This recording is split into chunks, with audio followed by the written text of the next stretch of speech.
പല ജാതി സാധനങ്ങൾ ഇവിടെ നമ്മുടെ ഈ നാട്ടിൽ വന്നു വെച്ചാലും ആദ്യമായിട്ടാണ് ഇങ്ങനെ ഒരു പ്ലേറ്റ് ഇവിടെ നമ്മുടെ കാരക്കാട് പ്രദേശത്ത് പൊളിക്കാൻ വരുന്നത്. പ്ലേറ്റ് ഒക്കെ ആകാശത്ത് പോകുന്ന ആൾക്കാർക്ക് കാണുള്ളൂ അധികം. പക്ഷെ നമ്മുടെ നാട്ടിൽ ഇതിങ്ങനെ തൊട്ട് കാണാനും സംഭവം ഒരു അപകടത്തിൽപ്പെട്ടാണെങ്കിൽ തൊട്ട് കാണാനും അതുപോലെ ഇതിന്റെ പല കാര്യങ്ങൾ പഠിക്കാനൊക്കെ ആയിട്ട് വിദ്യാർത്ഥികളും വരുന്നുണ്ട്. അതുപോലെ കുറെ ആൾക്കാർ വരുന്നുണ്ട്. അതിൽ നമുക്ക് സന്തോഷം. നമ്മുടെ നാട്ടിലൊക്കെ വരികയാണല്ലോ, കാരക്കാട് പറഞ്ഞ് വരുമ്പോൾ ആ ഒരു സന്തോഷം കൂടി ഇതിലുണ്ട്.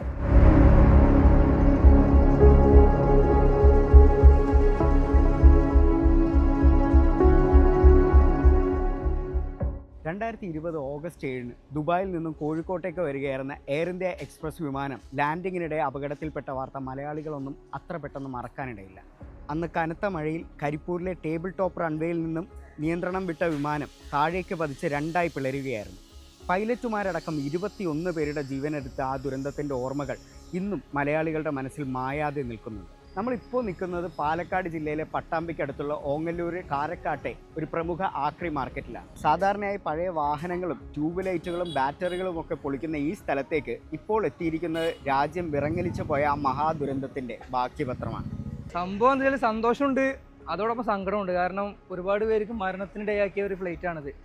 അപ്പോൾ നമ്മുടെ നാട്ടിൽ ഇങ്ങനത്തെ ഒരു ഐറ്റം വന്നതിൽ സന്തോഷം, അതോടൊപ്പം മറ്റേ മരണത്തെക്കുറിച്ച് ആലോചിക്കുമ്പോൾ സങ്കടം തോന്നുകയാണ്. എന്തായാലും നാടിൻ്റെ അഭിമാനമാണ്. ഒരുപാട് ആൾക്കാർ പുറത്തുനിന്ന് കാണാൻ വരുന്നുണ്ട്. കുറേ ആൾക്കാർ കുറേ പിള്ളേർ ഇവിടെ വന്ന് വീഡിയോ എടുക്കുന്നുണ്ട്, ഷോർട്ട് ഫിലിം ചെയ്യുന്നുണ്ട്. നമ്മുടെ നാട്ടിലൊരു ഉപജീവന മാർഗ്ഗം തന്നെയാണിത്. കാരണം നമ്മുടെ നാട്ടിൽ മേഖലയിലെ ഒരു 180% ആൾക്കാർ സ്ക്രാപ്പിൻ്റെ മേഖലയിൽ തന്നെ ജീവിക്കുന്നത്. ഈ മേഖലയിൽ എല്ലാവരും പുറത്ത് പോയ കാരക്കാട്, പട്ടാമ്പി കാരക്കാട് പറഞ്ഞാൽ എല്ലാവരും പറയണത് ആക്രി വ്യാപാരം എന്ന് പറയാം. അപ്പോൾ ഈ ആക്രി വ്യാപാരം പറഞ്ഞാൽ അതിലെല്ലാം ഉൾപ്പെടുന്നുണ്ട് എന്നുള്ളതിനൊരു ഇതാണ്. ഇപ്പോൾ മുമ്പ് ആരൊക്കെ ട്രോള് ഇറങ്ങി ടൈറ്റ മുങ്ങിയ കാരണം എടുക്കാത്ത എല്ലാവരും എടുത്തിരുന്നു പറയും. പക്ഷെ നമ്മളൊരു മേഖല ഇതായതുകൊണ്ട് നമ്മുടെ നാട്ടിലെ ആൾക്കാർ എടുക്കുന്നു, കച്ചവടം ചെയ്യുന്നു, അത്ര തന്നെ. അപ്പോൾ എന്തായാലും എൻ്റെ ഒരു കാഴ്ചപ്പാട് 2-3 മാസം പിടിക്കും. കാരണം പല സാധനം മെറ്റീരിയൽ മാറ്റിയെടുക്കേണ്ടതുണ്ട്. അപ്പോൾ ഇത് പൊളിക്കാൻ റിസ്ക്കാണ്, കാരണം ശ്രദ്ധിച്ച് പൊളിക്കണം, അങ്ങനത്തെ സംഭവമാണ്.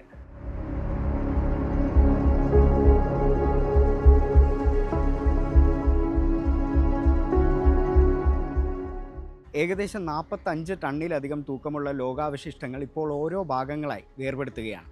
വിമാനത്തിൻ്റെ അലൂമിനിയം പാനലുകൾ, ചെമ്പ് കമ്പികൾ, പിച്ചള, പ്ലാസ്റ്റിക് ഭാഗങ്ങൾ എന്നിവയെല്ലാം വരും ദിവസങ്ങളിൽ പൂർണ്ണമായും വേർതിരിക്കപ്പെടും. ഇതിപ്പോൾ ഞങ്ങൾ പട്ടാമ്പി തന്നെ ഉള്ളൂ. ഈ സാധനമേ ഞങ്ങൾ പട്ടാമ്പി തന്നെ ഉള്ളൂ. അതുകൊണ്ട് ഞങ്ങൾക്ക് എന്തായി ഫോട്ടോ എടുക്കാനായി, കാണാനായി, എല്ലാവർക്കും വന്ന് കാണാനായി ഇങ്ങനെ ഒരു സംഭവം.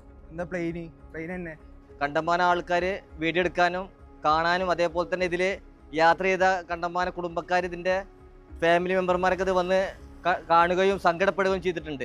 സാധാരണ ഇതുപോലത്തെ വലിയ എയർക്രാഫ്റ്റുകൾ, മിലിറ്ററി വെഹിക്കിൾസിൻ്റെ ഒക്കെ സ്ക്രാപ്പ് കിട്ടണമെങ്കിൽ പഞ്ചാബ് ഏരിയയിൽ പോകണം.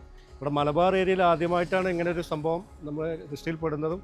അത് കാരണം കുറേ ആൾക്കാർ, ഞാനടക്കമുള്ള ആൾക്കാർ ഇവിടെ വന്നിട്ട് കാണാൻ ശ്രമിച്ചു. അതുകൊണ്ടാണ് സ്ക്രാപ്പിൽ വിമാനം ആദ്യമായിട്ടാണ് കാണുന്നത്. അന്ന് കൊറോണ ടൈമിലാണ് ഇത് നടന്നുകൊണ്ടിരിക്കുന്നത്.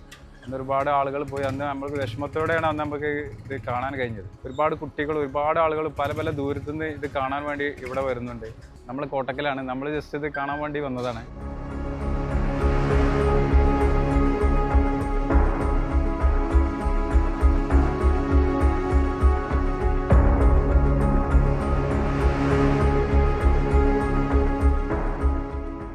ഒരിക്കൽ ആകാശത്ത് പറന്നുയർന്നിരുന്ന് നൂറുകണക്കിന് യാത്രക്കാരുടെ സ്വപ്നങ്ങൾ വഹിച്ചിരുന്ന ആ വിമാനം ലോഹക്കൂട്ടങ്ങളായി മാറുമ്പോൾ കരിപ്പൂർ ദുരന്തത്തിൻ്റെ അവസാന അധ്യായത്തിന് കൂടിയാണ് പട്ടാമ്പിയിലെയും മണ്ണ് സാക്ഷ്യം വഹിക്കുന്നത്.